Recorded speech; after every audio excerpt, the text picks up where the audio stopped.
Hello and welcome to the Redmen TV and another edition of the Extra Time Show. This week we are covering an international roundup. Still get all the social media and the comments from last week.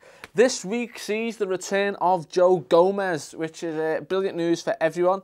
He came on in the second half in a game behind closed doors against Accrington Stanley, who we beat 5-0, it's good. It's good to see him back. He posted on his Instagram, nice to get some minutes today. Felt great to put the shirt back on. And that's brilliant. People have been asking about Joe Gomez for a few weeks now. What's he up to? When's he coming back? And he's finally back. And you know what? The mentality behind coming back from such a long injury, even Klopp said it's a long way back, so give him time. How do you feel about the return of Joe Gomez? Does he still have a future in the Liverpool side for you? The lads that didn't go on international duty this week included the likes of Shea Ojo, who tweeted, "Training pic with the boys," and there he is with Lovren, Gomez and Lucas. Always nice to see the players happy.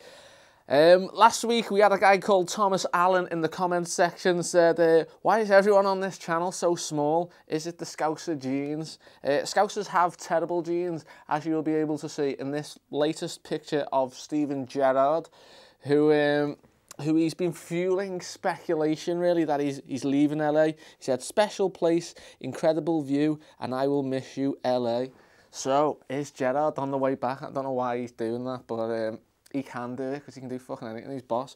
Yeah, Steven Gerrard's coming back. What do we think about that? Another Scouser, John Flanagan, was in New York City. He was watching the notorious Conor McGregor. Meanwhile, the gift that keeps on giving, the Ev, said, good luck to Eddie Alvarez.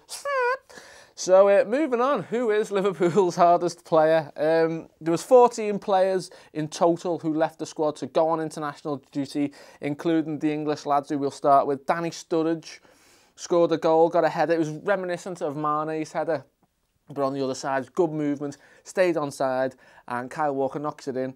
And it was just a lovely flick on. It's always good to see Danny Sturridge score, and he's not getting the minutes with Liverpool. So to do it on the international stage, it's always good. And you know how much Sturridge loves England.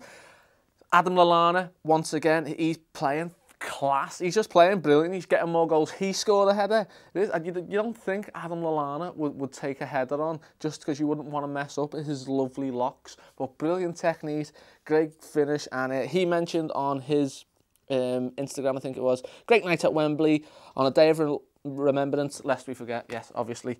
So yeah, and Jordan Henderson, he was playing in the holding role. You know, at the start of the season, he had his doubters.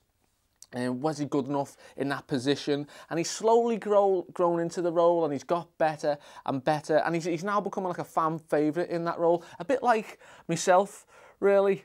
No. Like Nathaniel Klein on the bench on his own. Yeah, that was more like me. So Klein was on the bench. Hendo is captaining England against Spain on Tuesday night. The Brazilian guys, Roberto Firmino and Philip Coutinho, were in action. And Phil Coutinho was just doing what Phil Coutinho does best. Got the ball on the left-hand side, cuts in against the old rival Argentina and smashes it top bin. Liverpool's Twitter page saying Philip Coutinho was at it again last night. Some strike. Just come on. There's been talk about Philip Coutinho. Is he world class or is he not? Can he do it on the international stage? Of course he can. He's fucking Philip Coutinho. Bobby Firmino come on as a sub in a 3-0 win against Argentina. So, you know, it's all happy day for them. They play on the 16th. Meanwhile, we had the likes of Simon Mignolet facing off against Jorginho Wijnaldum in a 1-1 draw. Mignolet was later dropped for the second game where Courtois come back, as you'd expect. And Gini played another 90 minutes in a 3-1 win over Luxembourg. And the good news is he didn't get injured. And that's all we care about, really. We don't actually care about the scores. Are Liverpool players getting injured? No, get them back home. Ian Anderson tweeted me on Twitter, as you'd expect someone to tweet you, saying, Klavan has had a mare tonight. He not only had a mare, he had a nightmare. It was Freddy Krueger and Scary Terry, Rick and Morty references for people. It was an absolute shocker. Belgium beat Estonia 8-1 and Lukaku had Klavan on toast. It was like the third goal, Klavan rushes out, Lukaku chests it on, and then there was another goal, and then Klavan goes and scores. an own goal from an impossible angle. He's kind of covering down on the touchline, puts his foot out. I don't know how it goes in, but it just made a bad night even worse for him. So if God forbid there's an injury come Derby Day, I do not want to see Klavan in the team, because Lukaku would just eat him alive. The younger lads, we had the likes of Ovi Ajaria. He missed out in England's 8-1 win, another 8-1 win over Nigeria under-20s, and there's a bit of a... It's so strange because he has played for the Nigerian youth, and he still might again at senior level, you never know. He started in the second game against South Korea, where England lost 2-1, and he got a goal, which is always good. It was quite a freak goal, to be honest. The ball's at the edge of the area, he kind of loses his footing, and it's a 50-50, and it just scoops up and beats the keeper. The keeper's only like 5 foot anyway, but it was about 2 yards off his line, and goes in. So another goal, and they all count. Danny Ward and Lazar Markovic were on the bench in a 1-1 draw against Wales and Serbia. The other younger lads, Ben Woodburn, he played an hour for Wales under-19s. They were 2-0 up around the hour mark. They took Ben Woodburn off, and Trent Alexander-Arnold goes and gets 2 goals in the space of 10 minutes. Fucking hell, it's all going on at the young age. And yeah, Wales went on to win 3-2. But brilliant stuff for Trent. He's stepping up and took a pen, and he got another goal. Nathaniel Klein, watch your back, mate.